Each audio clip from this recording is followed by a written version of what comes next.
Hello, welcome back guys to Spotaria channels here. Today in this video I'm going to show you a tutorial how to share edited photo in Lightroom. But before it, I hope you guys click subscribe, click the bells button to support the channel. And so now without any further ado, let's get started to the video. Well guys, firstly here you just have to open your Lightroom and you just have to choose the photos from your edits Lightroom that you want to share. For example, here I'm gonna share this cat's photo. Just tap on it and simply here at the top right we'll find out the share icon. Just tap on it like this and you can share this photo by tap on the share icon.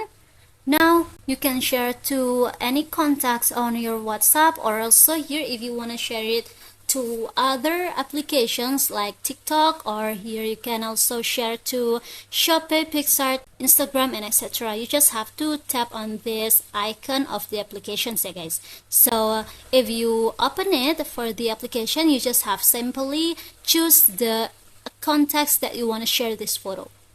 So yeah, I think it's enough guys from me how to share edited photo in Lightroom on iPhone. Thank you for watching this video. Don't forget to leave your like and comments below, and I'll see you soon on the next one. Goodbye.